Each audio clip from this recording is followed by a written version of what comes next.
Now, rare is the bill that is opposed by both the left and the right, but remember, in this case, for exactly opposite reasons. The larger question, does torture have any place at all in a civilized democracy? We live in an age of terrorism. For example, what if Ajmal Kasab had been tortured? Would we still uphold the principle? It's worth remembering that the United Nations Convention Against Torture actually says there can be no exceptions, not even during war or public emergency. Let's get straight into our debate. Why is this a bill that has upset so many different people? Let me get started with Jayanti Natarajan from the Congress. Jayanti, as a lawyer, not just as the Congress party spokesperson today, you're well aware of some of the prominent critiques of this bill. Primary being that India is a signatory to the United Nations Convention on Torture, yet the bill diverts entirely from this convention, both in its definition of torture and second, in the absence of an independent mechanism to look at complaints of torture. In other words, you're asking the cops or the security forces, the men and women in uniform, to investigate themselves. How fair can those investigations be?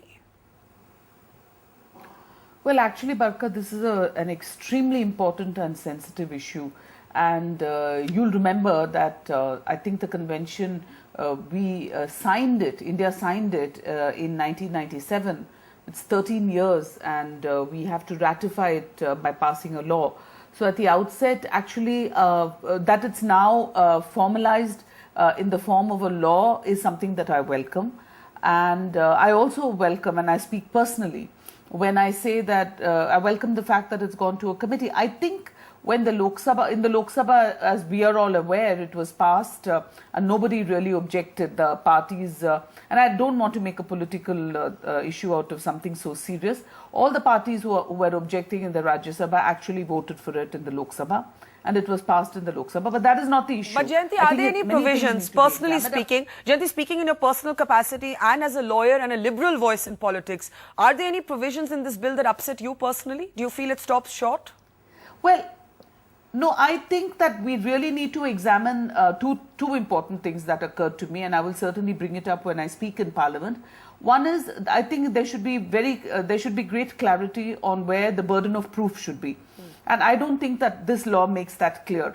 Normally, the burden of proof in torture, when allegations of torture are made, should be upon the police or the official establishment and not upon the person making the allegation. That's right. I think that this really needs to have clarity. And the second issue that certainly bothers me, and again I speak in my personal capacity, and that is to give a time limit of 6 months. I think that is really something to be worried about, because first of all, the victims of torture are not in a position to file the complaints at once. Exactly. You know, they may be in terror, they may be terrorized by the police, they're already in a very weak position. I don't think that there should be any statutory time limit on crime, especially a crime like custodial death or torture. So yes, these are two aspects that certainly worry me. Okay. However, the other aspects that are raised, Barka, the other aspects that have been raised about the definition of torture that you talked about, I think we need to look at it more carefully. I think we need to balance it between what the left and the right are saying very quickly in one sentence. There are concerns that are expressed by the right that, you're tying the hands of the police if you're being too liberal. Yeah. But I would have worries about it. But when you say Ajmal Kasab, then I stop to think and I'm not able to actually say with great clarity what my view should be.